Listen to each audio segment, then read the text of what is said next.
जय हिंद फ्रेंड्स। मैं आदित्य स्वागत करता हूं आपका आपके अपने चैनल स्टडी विथ आदित्य में। दोस्तों, आज इस चैनल के माध्यम से बिहार शिक्षक भर्ती परीक्षा में सामान्य अध्ययन की चर्चा की जाएगी। दोस्तों, ये मेरी 7वीं वीडियो है।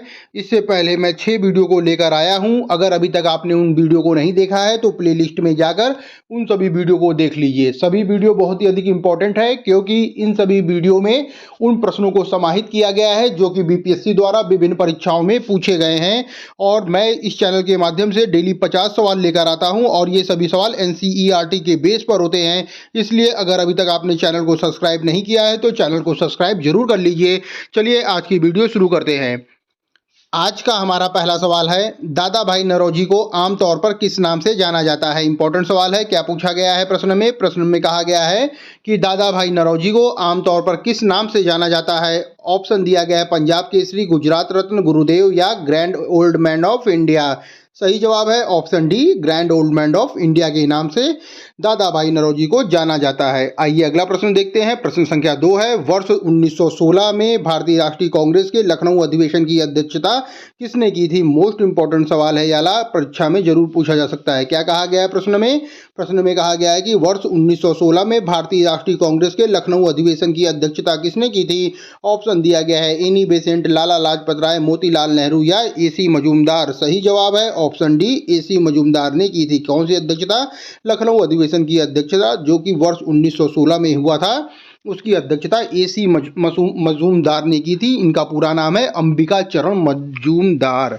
आइए अगला प्रश्न देखते हैं। प्रश्न संख्या 3 है, महात्मा गांधी जी के राजनीतिक गुरु कौन थे। इंपॉर्टेंट सवाल है। क्या कहा गया है प्रश्न में? महात्मा गांधी के राजनीतिक गुरु कौन थे। ऑप्शन दिया गया है सी आर दास, दादा भाई नौरोजी, बाल गंगाधर तिलक या गोपाल कृष्ण गोखले। सही जवाब है ऑप्शन डी, गोपाल कृष्ण गोखले। महात्मा गांधी के राजनीतिक गुरु गोपाल कृष्ण गोखले थे। आइए अगला प्रश्न देखते हैं। प्रश्न संख्या 4 है, निम्नलिखित में से किसने कहा था कि विदेशी वस्त्रों की बर्बादी ही उसके साथ सर्वोत्तम व्यवहार है। इंपॉर्टेंट सवाल है। क्या पूछा गया है प्रश्न में? यह कथन किसका है कि विदेशी वस्त्रों की बर्बादी ही उनके साथ सर्वोत्तम व्यवहार है? किसने कहा था? ऑप्शन दिया गया है रविन्द्रनाथ टैगोर, महात्मा गांधी, चित्तरंजन दास या सुभाष चंद्र बोस। सही जवाब है ऑप्शन बी, महात्मा गांधी। महात्मा गांधी ने यह कथन कहा था कि विदेशी वस्त्रों की बर्बादी ही उनके साथ सर्वोत्तम व्यवहार है। आइए अगला प्रश्न देखते हैं। प्रश्न संख्या 5 है, महात्मा गांधी जी को सर्वप्रथम राष्ट्रपिता कहकर किसने संबोधित किया था। ऑप्शन दिया गया है जवाहरलाल नेहरू, वल्लभ भाई पटेल, सी राजगोपालचारी या सुभाष चंद्र बोस। सही जवाब है ऑप्शन डी, सुभाष चंद्र बोस। महात्मा गांधी जी को सर्वप्रथम राष्ट्रपिता किसने कहा था? सुभाष चंद्र बोस ने कहा था। बहुत बार परीक्षाओं में पूछा गया सवाल है, इसलिए इन सभी सवालों को आप परीक्षा की दृष्टि से जरूर याद रखिएगा। आइए अगला प्रश्न है। प्रश्न संख्या 6 है, अखिल भारतीय किसान सभा के प्रथम सत्र की अध्यक्षता किसने की थी। इंपॉर्टेंट सवाल है। लोग इसमें कंफ्यूज होते हैं और गलत आंसर टिक करके आ जाते हैं, इसलिए इसे आप लोग ध्यान से देखिए। अखिल भारतीय किसान सभा के प्रथम सत्र की अध्यक्षता किसने की थी। ऑप्शन दिया गया है स्वामी सहजानंद, इंदुलाल याज्ञिक, एन रंगा या पीसी जोशी। सही जवाब है ऑप्शन ए, स्वामी सहजानंद ने की थी। कौन सी? अखिल भारतीय किसान सभा के प्रथम सत्र की अध्यक्षता स्वामी सहजानंद ने की थी। आइए अगला प्रश्न देखते हैं। प्रश्न संख्या 7 है, जब रॉलेट एक्ट पारित हुआ था उस समय भारत का वायसराय कौन था। कब पूछा गया है? जब रॉलेट एक्ट पारित हुआ था, यानी कि 1919 में पूछा गया है कि वर्ष 1919 में भारत का वायसराय कौन था। ऑप्शन दिया गया है Lord Irwin, Lord reading, Lord Chelmsford या लॉर्ड लेवेल। सही जवाब है ऑप्शन सी, लॉर्ड चेम्सफोर्ड। जब रॉलेट एक्ट पारित हुआ था उस समय भारत का वायसराय लॉर्ड चेम्सफोर्ड थे। आइए अगला सवाल देखते हैं। वंदे मातरम गीत किसने लिखा है। मोस्ट इंपॉर्टेंट सवाल है, परीक्षाओं में बार बार पूछा जाने वाला सवाल है कि वंदे मातरम गीत किसने लिखा है। ऑप्शन दिया गया रविन्द्रनाथ टैगोर, रामधारी सिंह दिनकर, सरोजनी नायडू या बंकिम चंद्र चटर्जी। सही जवाब है ऑप्शन डी, बंकिम चंद्र चटर्जी। वंदे मातरम किसने लिखा है? तो बंकिम चंद्र चटर्जी जी ने लिखा है। आइए अगला प्रश्न देखते हैं। प्रश्न संख्या 9 है, निम्नलिखित में से किसने असहयोग आंदोलन का समर्थन किया था परंतु वह उसके परिणाम को नहीं देख सके थे। मोस्ट इंपॉर्टेंट सवाल है, बहुत बार परीक्षा में पूछा गया ये सवाल है, इसे आप लोग ध्यान रखिएगा। क्या पूछा गया प्रश्न में? निम्नलिखित में से किसने असहयोग आंदोलन का समर्थन किया था परंतु इसके परिणाम को नहीं देख सके थे? ऑप्शन दिया गया है बाल गंगाधर तिलक, लाला लाजपत राय, मोतीलाल नेहरू या चित्तरंजन दास। सही जवाब है ऑप्शन ए बाल गंगाधर तिलक। बाल गंगाधर तिलक ने असहयोग आंदोलन का समर्थन किया था परंतु वह इसके परिणाम को नहीं देख सके थे। आइए अगला प्रश्न देखते हैं। प्रश्न संख्या 10 है, निम्नलिखित में से चौरी चौरा कांड की वास्तविक तिथि क्या है? ये भी इंपॉर्टेंट सवाल है दोस्तों, लोग कंफ्यूज होते हैं, इसलिए इस सवाल को आप ध्यान से देखिए। क्या कहा गया है? निम्नलिखित में से चौरी चौरा कांड की वास्तविक तिथि क्या है? ऑप्शन दिया गया है 5 फरवरी 1922, 4 फरवरी 1922, 2 फरवरी 1922 या 6 फरवरी 1922। सही जवाब है ऑप्शन ए 5 फरवरी 1922। चौरी चौरा कांड की वास्तविक तिथि 5 फरवरी 1922 है। आइए अगला प्रश्न देखते हैं। प्रश्न संख्या 11 है, भारत में अंग्रेजों ने प्रथम मदरसा कहाँ स्थापित किया था? ऑप्शन दिया गया है मद्रास, बम्बई, अलीगढ़ या कलकत्ता। सही जवाब है ऑप्शन डी कलकत्ता। अंग्रेजों ने भारत में पहला मदरसा कलकत्ता में स्थापित किया था।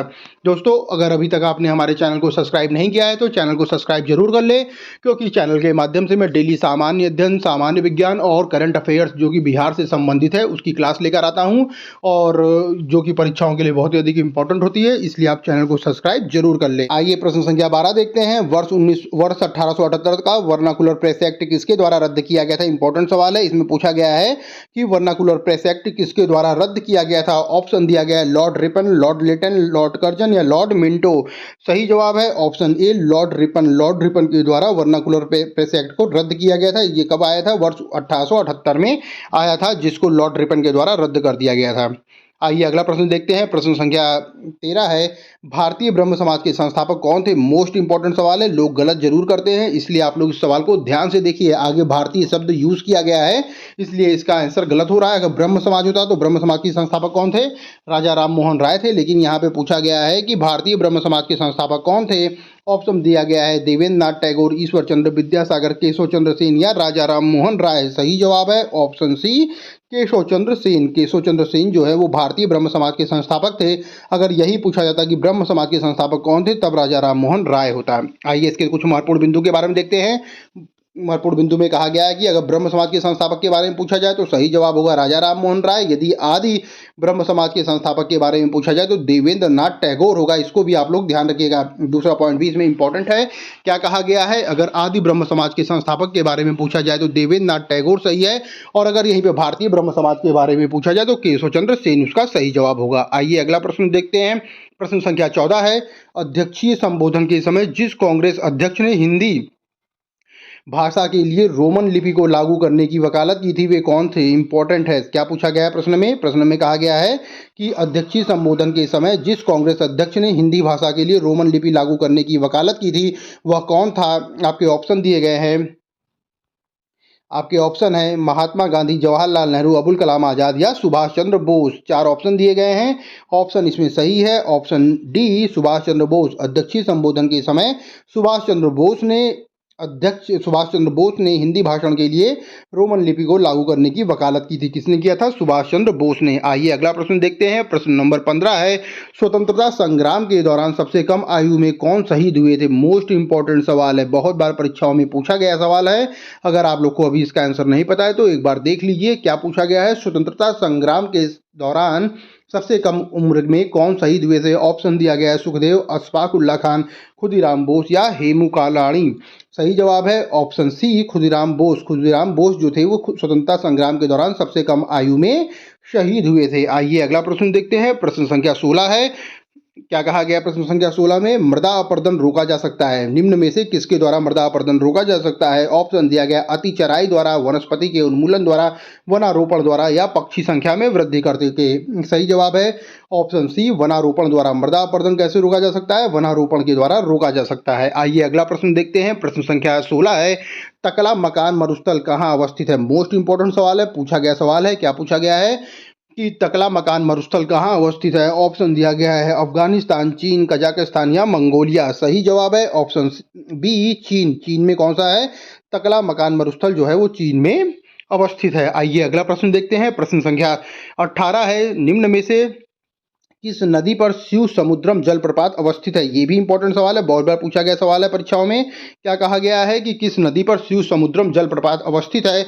ऑप्शन दिया गया है कावेरी, कृष्णा, गोदावरी या महानदी। सही जवाब है ऑप्शन ए कावेरी। कावेरी नदी पर शिव समुद्रम जलप्रपात अवस्थित है। आइए अगला प्रश्न देखते हैं। प्रश्न संख्या 19 है, सारगैसो सागर एक हिस्सा है, मतलब इसमें पूछा गया है सारगैसो सागर एक किस महासागर का हिस्सा है? ऑप्शन दिया गया है हिंद महासागर का, आर्कटिक महासागर का, उत्तरी अटलांटिक महासागर का या दक्षिणी अटलांटिक महासागर का। सही जवाब है ऑप्शन सी उत्तरी अटलांटिक महासागर का। सारगैसो जो सागर है वो उत्तरी अटलांटिक महासागर का हिस्सा है। ऑप्शन सी इसका सही जवाब है। क्यों ये प्रसिद्ध है? तो आइए महत्वपूर्ण बिंदु इसके बारे में दो देखते हैं। सारगैसो सागर उत्तरी अटलांटिक महासागर में स्थित एक जलीय क्षेत्र है और इस क्षेत्र में सारगैसम नाम की वनस्पति बहुतायत मात्रा में पाई जाती है। कौन सी वनस्पति पाई जाती है? सारगैसम नामक वनस्पति बहुतायत मात्रा में बहुतायत मात्रा में पाई जाती है, जिस कारण इसका नाम सारगैसो सागर पड़ा है। दोस्तों इस पॉइंट को भी आप लोग याद रखिएगा। आइए अगला प्रश्न देखते हैं। प्रश्न संख्या 20 है, दक्षिण अमेरिका की सबसे बड़ी नदी कौन सी है? इंपॉर्टेंट सवाल है। क्या पूछा गया है इसमें? दक्षिण अमेरिका की सबसे बड़ी नदी के बारे में पूछा गया है। ऑप्शन दिया गया है नील नदी, अमेजन नदी, मिसिसिपी नदी या गंगा नदी। सही जवाब है ऑप्शन बी अमेजन नदी। जो दक्षिण अमेरिका की सबसे बड़ी नदी जो है वो अमेजन नदी है। आइए प्रश्न संख्या 21 देखते हैं। पॉलिटी से संबंधित सवाल है। क्या कहा गया है? भारतीय संविधान के किस भाग को उसकी आत्मा कहा गया है? इंपॉर्टेंट सवाल है। क्या पूछा गया है प्रश्न में?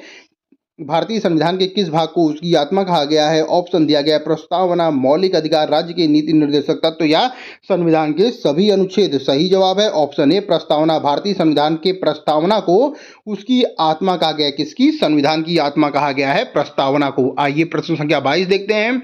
22 में कहा गया है कि वर्ष 1922 में निम्नलिखित में से किसके द्वारा यह कहा गया है कि भारतीय संविधान भारतीयों की इच्छा के अनुसार होगा? इंपॉर्टेंट सवाल है। वर्ष 1922 में किसके द्वारा यह कथन कहा गया है कि भारतीय संविधान भारतीयों की इच्छा अनुसार होगा? ऑप्शन दिया गया है महात्मा गांधी, मोतीलाल नेहरू, गोपाल कृष्ण गोखले या बाल गंगाधर तिलक। सही जवाब है ऑप्शन ए महात्मा गांधी। वर्ष 1922 में महात्मा गांधी के द्वारा यह कहा गया है कि भारतीय संविधान भारतीयों की इच्छा के अनुसार होगा। आइए अगला प्रश्न देखते हैं। प्रश्न संख्या 23 है, विश्व का सबसे बड़ा लिखित और सर्वाधिक व्यापक संविधान किस देश का है? ये तो इंपॉर्टेंट सवाल है और सभी लोग इसका आंसर जानते होंगे। क्या पूछा गया है?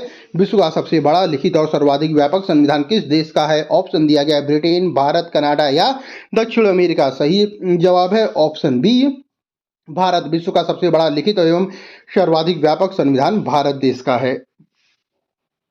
आइए अगला प्रश्न देखते हैं। प्रश्न संख्या 24 है कि संविधान के क्या पूछा गया है? संविधान के किस भाग में पंचायती राज व्यवस्था संबंधी प्रावधान दिया गया है? मोस्ट इंपोर्टेंट सवाल है। सभी परीक्षाओं में लगभग ये पूछा जा चुका सवाल है और बिहार शिक्षक भर्ती में भी ये सवाल पूछा जा सकता है। क्या कहा गया है?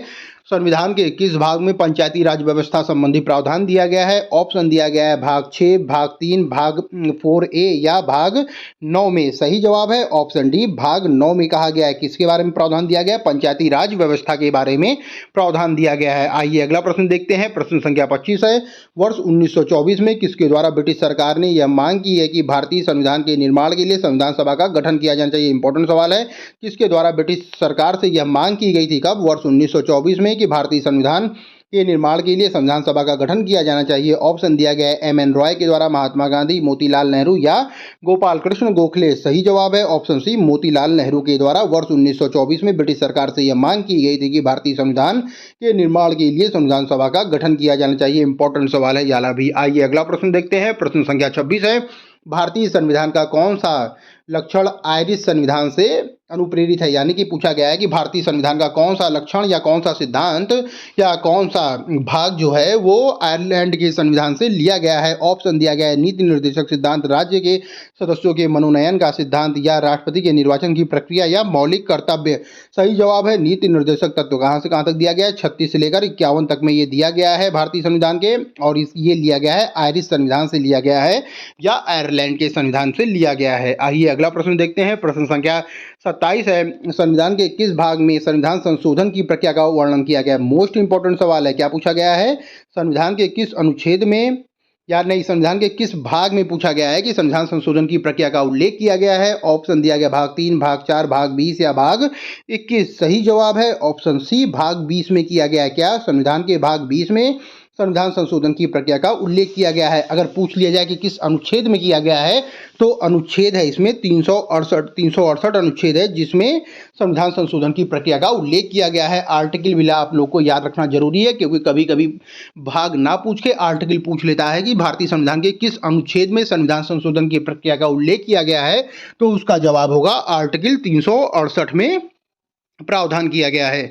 आइए अगला प्रश्न देखते हैं। प्रश्न संख्या 28 है, भारतीय संविधान संशोधन अधिनियम द्वारा संविधान में नवी अनुसूची कब जोड़ी गई थी? इंपॉर्टेंट सवाल है। पूछा गया है कि किस संविधान संशोधन अधिनियम द्वारा भारतीय संविधान में नवी अनुसूची जोड़ी गई है। ऑप्शन दिया गया है पहला, दूसरा, सातवां या नवा। तो पहला संविधान संशोधन ही था जिसके द्वारा भारतीय संविधान में नवी अनुसूची को जोड़ा गया है। ये वर्ष 1951 में ही जोड़ दी गई थी। और जैसे कि आप सभी लोगों को मालूम है कि जब मूल संविधान बना था तो उस समय 395 अनुच्छेद थे और 8 अनुसूचियां थी। और पहली अनुसूची, जब इसमें नवी अनुसूची जोड़ी गई है तो पहले संविधान संशोधन द्वारा ही पहली अनुसूची जोड़ दी गई थी, मतलब नवी अनुसूची जोड़ दी गई थी पहले संविधान संशोधन द्वारा ही। आइए अगला प्रश्न देखते हैं। प्रश्न संख्या 29 है, आंध्र प्रदेश एक भाषाई राज्य के रूप में कब गठित किया गया था? इंपॉर्टेंट सवाल है। क्या पूछा गया है प्रश्न में? प्रश्न में पूछा गया है कि आंध्र प्रदेश भाषाई राज्य के रूप में कब गठित किया गया है? ऑप्शन दिया है 1950, 1961, 1953 या 1956। सही जवाब है ऑप्शन सी 1953 में। 1953 में आंध्र प्रदेश एक भाषाई राज्य के रूप में गठित किया गया है। आइए अगला प्रश्न देखते हैं। प्रश्न संख्या 30 है, भारतीय संघ में किसी राज्य को सम्मिलित करने का अधिकार किसे दिया गया है? इंपॉर्टेंट सवाल है। क्या पूछा गया है? भारतीय संघ में किसी राज्य को सम्मिलित करने का अधिकार किसे दिया गया है? ऑप्शन दिया गया है राष्ट्रपति, प्रधानमंत्री, संसद या लोकसभा अध्यक्ष को। सही जवाब है ऑप्शन सी संसद को। भारतीय संघ में किसी राज्य को सम्मिलित करने का अधिकार संसद को दिया गया है। आइए प्रश्न संख्या 31 देखते हैं। प्रश्न संख्या 31 है कि भारतीय संविधान में निम्नलिखित में से कौन सी नागरिकता प्रदान की गई है? ये भी इंपॉर्टेंट सवाल है, बहुत लोग इसका गलत आंसर करते हैं। क्या कहा गया है कि भारतीय संविधान में निम्नलिखित में से कौन सी नागरिकता प्रदान की गई है? ऑप्शन दिया गया है एकल नागरिकता, दोहरी नागरिकता, उपयुक्त दोनों या उपयुक्त में से कोई नहीं। सही जवाब है एकल नागरिकता। भारतीय संविधान में केवल और केवल एकल नागरिकता का प्रावधान किया गया है। अगर दोहरी नागरिकता की बात की जाए तो दोहरी नागरिकता कहाँ पे दी गई है? यूएसए में दी गई है। इसे भी आप लोग ध्यान रखिएगा। आइए अगला प्रश्न देखते हैं। प्रश्न संख्या 32 है, मूल अधिकारों को सर्वप्रथम किस देश में संवैधानिक रूप से मान्यता प्रदान की गई? इंपॉर्टेंट सवाल है। क्या पूछा गया है? मूल अधिकारों को सर्वप्रथम किस देश में संवैधानिक मान्यता दी गई है? ऑप्शन दिया गया है भारत, संयुक्त राज्य अमेरिका, फ्रांस या ब्रिटेन। सही जवाब है ऑप्शन बी संयुक्त राज्य अमेरिका में। मूल अधिकारों को सर्वप्रथम संवैधानिक मान्यता किसमें दी गई है? तो संयुक्त राज्य अमेरिका के द्वारा संवैधानिक मान्यता दी गई है। आइए अगला प्रश्न देखते हैं। प्रश्न संख्या 33 है, भारतीय संविधान के किस अनुच्छेद में राज्य के नीति निर्देशक तत्वों का उल्लेख किया गया है? ये भी इंपॉर्टेंट सवाल है। क्या पूछा गया है प्रश्न में? प्रश्न में कहा गया है कि भारतीय संविधान के किस अनुच्छेद में राज्य के नीति निर्देशक तत्वों का उल्लेख किया गया है? ऑप्शन दिया गया है अनुच्छेद 33 से 46, अनुच्छेद 34 से 48, 36 से 51 या अनुच्छेद 34 से 52। सही जवाब है ऑप्शन सी 36 से 51 तक में राज्य के नीति निर्देशक तत्वों का उल्लेख किया गया है। और अगर पूछा जाए कि राज्य के नीति निर्देशक तत्व कहाँ से लिए गए हैं, तो अभी बताया गया है आयरिश संविधान से या आयरलैंड के संविधान से राज्य के नीति निर्देशक तत्वों को लिया गया है। आइए अगला प्रश्न देखते हैं। प्रश्न संख्या 34 है, निम्नलिखित में से किस एक समिति ने नागरिकों के मूल कर्तव्यों को वर्ष 1976 में सम्मिलित करने की अनुशंसा की थी? इंपॉर्टेंट सवाल है। क्या पूछा गया है प्रश्न में?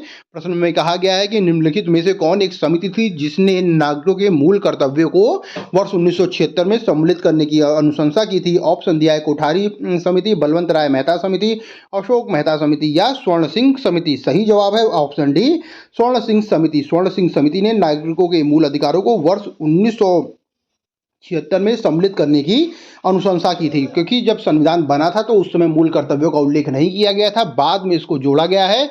और बाद में इसको कब जोड़ा गया है? वर्ष 1976 में जोड़ा गया। और किस समिति की अनुशंसा पर या सिफारिश पर जोड़ा गया? तो उस समिति का नाम है स्वर्ण सिंह समिति। और स्वर्ण सिंह समिति ने कितने मौलिक कर्तव्यों को कहा था कि जोड़ दिया जाए? तो इसने कहा था 8 मौलिक कर्तव्यों को जोड़ दिया जाए। दोस्तों इस बात को आप लोग जरूर याद रखिएगा कि स्वर्ण सिंह समिति ने 8 मौलिक कर्तव्यों को जोड़ने के लिए कहा था। और संविधान ने कितने मौलिक कर्तव्यों को जोड़ा? फिर संविधान ने 10 मौलिक कर्तव्यों को उसमें जोड़ दिया था। लेकिन फिर एक 86वां संविधान संशोधन हुआ और उसके द्वारा एक मौलिक कर्तव्य और जोड़ दिया गया। तो वर्तमान समय में कुल मौलिक कर्तव्यों की संख्या कितनी हो गई है? 11 हो गई है। इसको हम फिर से रिपीट कर रहे हैं, एक बार फिर से सुनिएगा। स्वर्ण सिंह समिति ने 8 मौलिक कर्तव्यों को जोड़ने के लिए कहा था। और फिर से देखिए, स्वर्ण सिंह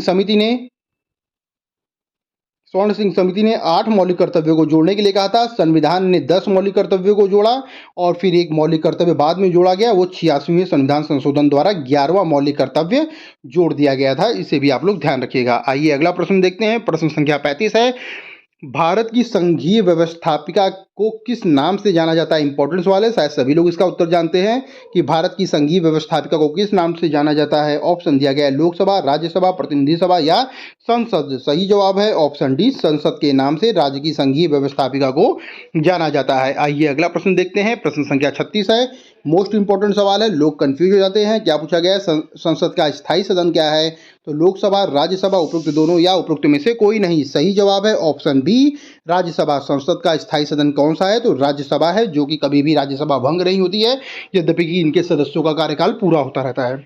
आइए अगला देखते हैं प्रश्न। प्रश्न संख्या 37 है, संघ की कार्यपालकीय शक्ति किसमें निहित होती है? ऑप्शन दिया गया है प्रधानमंत्री, राष्ट्रपति, मंत्रिपरिषद या संसद में। सही जवाब है ऑप्शन डी, राष्ट्रपति में निहित होती है। संघ की जो कार्यपालकीय शक्ति है वो राष्ट्रपति में निहित होती है। आइए अगला प्रश्न देखते हैं। प्रश्न संख्या 38 है, निम्नलिखित में से कौन धातु खनिज नहीं है? इंपॉर्टेंट सवाल है। क्या पूछा गया है? निम्नलिखित में से कौन धातु खनिज नहीं है? ऑप्शन दिया गया है हेमेटाइट, बॉक्साइट, जिप्सम या उपरोक्त में से कोई नहीं। तो हेमेटाइट, बॉक्साइट है, जिप्सम नहीं है। जिप्सम जो है वो धातु खनिज नहीं होता है। आइए अगला प्रश्न देखते हैं। प्रश्न संख्या 39 है, किसी इलेक्ट्रॉनिक घड़ी के समतुल्य पुर्जा होता है। इंपॉर्टेंट क्या कहा गया है इसमें? प्रश्न कहा गया है कि किसी इलेक्ट्रॉनिक घड़ी के समतुल्य पुर्जा जो होता है वो किसके समतुल्य होता है? ऑप्शन दिया गया ट्रांजिस्टर, क्रिस्टलीय दोलित्र, डायोड या उपरोक्त में से कोई नहीं। सही जवाब है ऑप्शन बी, क्रिस्टलीय दोलित्र। आइए अगला प्रश्न देखते हैं। प्रश्न संख्या 40 है, तारे का रंग सूचक है। तारे का रंग किस बात का प्रतीक है? ये पूछा गया है प्रश्न में। ऑप्शन दिया गया है सूर्य से उसकी दूरी का, ज्योति का, पृथ्वी से दूरी का या उसके ताप का। सही जवाब है ऑप्शन डी, उसके ताप का। तारे का जो रंग है वो क्या प्रदर्शित करता है? उसके ताप को प्रदर्शित करता है। आइए अगला प्रश्न देखते हैं। प्रश्न संख्या 41 है, बादल और वायुमंडल का तैरना किस कारण होता है? इंपॉर्टेंट सवाल है। क्या पूछा गया है प्रश्न में? पूछा गया है कि बादल और वायुमंडल का तैरना किस कारण होता है? ऑप्शन दिया गया है ताप, दाब, समुद्र से दूरी या श्यानता। सही जवाब है ऑप्शन डी, श्यानता। श्यानता के कारण ही बादल और वायुमंडल का तैरने का कारण होता है। आइए अगला प्रश्न देखते हैं। प्रश्न संख्या 42 है, किसी पिंड का भार अधिकतम किसमें होगा? ऑप्शन दिया गया वायु में, जल में, हाइड्रोजन में या निर्वात में। तो इसका उत्तर सभी को पता होगा, ऑप्शन ए सही है, वायु में होगा। किसी पिंड का भार अधिकतम कहाँ पे होता है? तो वायु में अधिकतम उसका भार होता है।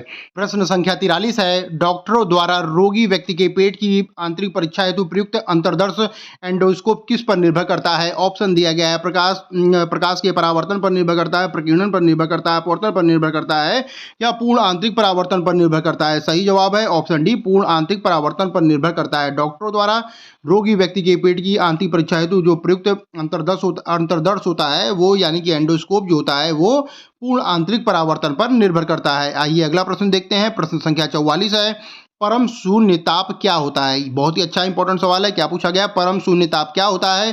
किसी भी तापमान पैमाने का आरंभिक बिंदु होता है, सैद्धांतिक रूप से न्यूनतम संभव तापमान होता है या वह तापमान जिस पर सभी द्रव्य पदार्थों के वाष्प में जम जाते हैं। तो इसका सही जवाब है ऑप्शन बी, सैद्धांतिक रूप से न्यूनतम संभव तापमान जो होता है वह परम शून्य तापमान कहलाता है। आइए अगला प्रश्न देखते हैं। प्रश्न संख्या 45 है, क्या पूछा गया है? स्केटिंग करने पर बर्फ के गलनांक पर क्या प्रभाव पड़ता है? मोस्ट इंपॉर्टेंट सवाल है। क्या पूछा गया है?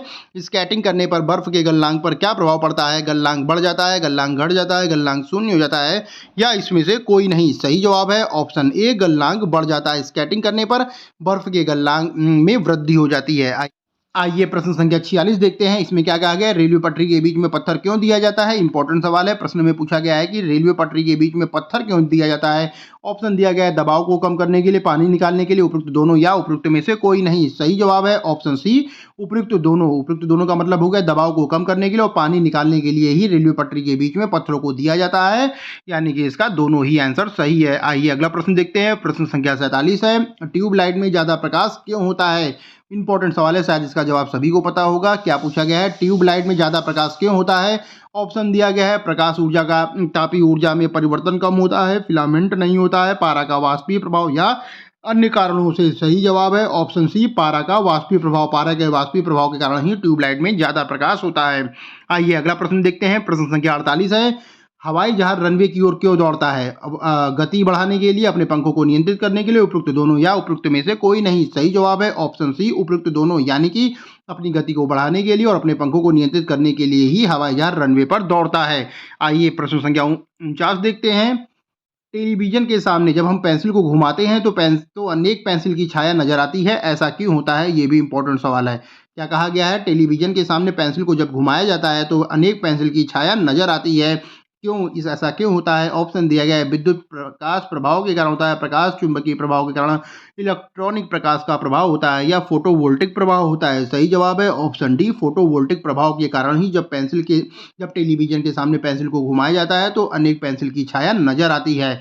आइए आज का अंतिम सवाल देखते हैं। प्रश्न संख्या 50 है। एटम में न्यूट्रॉन की खोज किसने की थी?